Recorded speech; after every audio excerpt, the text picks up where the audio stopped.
Bonjour à tous, bonjour à toutes, je suis Louise Lespard du podcast La Clé des Champs, le podcast qui donne la parole aux agriculteurs. Aujourd'hui, j'ai le grand plaisir de me rendre à Espelette, dans le Pays Basque, pour rencontrer Pampi Olaizola. Pampi est producteur de piment d'Espelette et président de l'AOP du même nom. Lors de notre discussion, Pampi nous raconte la belle histoire du piment d'Espelette et comment il est arrivé dans la région. Il nous parle aussi des méthodes de production et des difficultés que les producteurs rencontrent. Pour vous donner l'eau à la bouche, je vous propose d'écouter un court extrait de l'épisode qui sortira dès demain à 8h. Bonne écoute!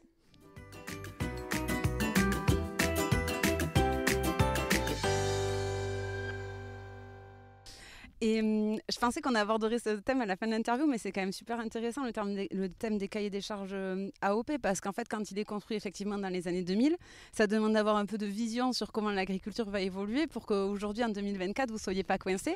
Et je crois que sur le piment d'Espelette, notamment sur le sujet de l'eau, il y a des moments où justement le cahier des charges vous bloque pour pouvoir produire. Tu peux nous raconter ça ? Alors oui, d'abord pour la première partie de la question, on peut être très doué. Aujourd'hui, on est en train de revoir l'appellation, le cahier des charges, notamment sur l'eau, et je vais y revenir. Mais je pense que c'est illusoire de se dire que ce qu'on écrit aujourd'hui sera vrai ou sera encore dans les clous dans 20 ans. 20 ans, c'est peu et c'est beaucoup à la fois. Il y a beaucoup de choses, et notamment dans le contexte et dans l'environnement qui évolue. L'environnement, pas que dans le sens environnemental, mais dans le sens aussi, contexte de l'économie, de plein de choses, des règles, de la perception des consommateurs, etc. Donc moi je pense qu'il ne faut pas avoir peur de se dire qu'un cahier des charges, je ne veux pas dire qu'il est perpétuellement ouvert, mais il faut toujours se poser des questions. Si on a la capacité à pouvoir anticiper des choses, il faut essayer de le faire, mais c'est difficile, c'est le genre de choses qui se décident en assemblée générale. En tout cas, on le rédige en amont, mais c'est l'assemblée générale qui tranche. Et il faut quand même trouver des choses plus ou moins consensuelles. Et voilà. Mais effectivement, il faut essayer de regarder plus loin que son bout du nez pour essayer d'avoir des règles ou un fonctionnement qui sera encore possible dans 10 ans, 15 ans. Concernant l'eau, effectivement, ce que je dis souvent, et même à nos partenaires de l'INAO, etc., c'est que ce qui s'est passé il y a 20 ans, parce qu'aujourd'hui, le problème d'un cahier des charges, dès que vous le faites évoluer, toute évolution, toute modification, il faut l'argumenter. Ah, mais pourquoi alors qu'il y a 20 ans, vous avez écrit ça, vous voulez écrire ça ? Le souci d'il y a 20 ans, peut-être que je me trompe, mais je pense que je ne suis pas trop loin de la vérité, c'est que les premiers de la filière qui ont voulu écrire des choses, ils ont voulu être de bons élèves.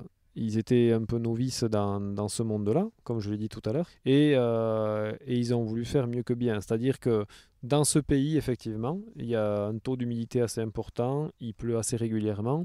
Donc ils ont dit, le piment, c'est du vrai piment d'ici, il n'a pas besoin d'être irrigué. Ils ont quand même autorisé l'irrigation 1 mois après la plantation, avec la limite du 15 juillet. Voilà. Quand on plante, on a droit pendant 1 mois d'arroser un petit peu. Ce qui se faisait dans les jardins autrefois, mes grands-parents, ils arrosaient au départ. Et après, par contre, c'était dérogatoire. C'est-à-dire que s'il fait un été caniculaire, il fallait demander à l'INAO et avoir une dérogation qui était, si c'était vraiment justifié, elle était accordée.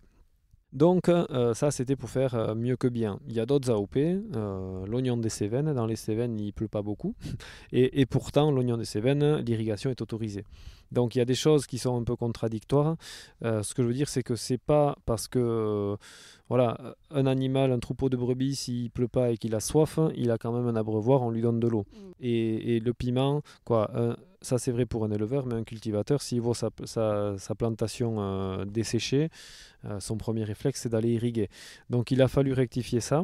Ce qui était facile il y a 20 ans avec l'INAO, c'est-à-dire un coup de fil à Pau, le technicien qui venait, qui disait oui c'est bon, voilà, je caricature mais c'était fait en quelques jours. Aujourd'hui les appellations d'origine protégée, les AOP, c'est un label européen qui est harmonisé au niveau européen.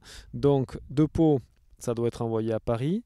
La commission permanente, je crois qu'elle s'appelle comme ça, doit plancher à Paris.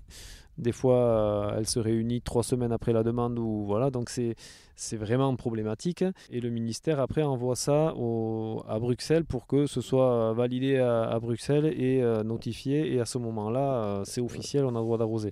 Ça ne va plus avec la mesure d'urgence que ça représente. Et voilà, c'en est fini pour aujourd'hui.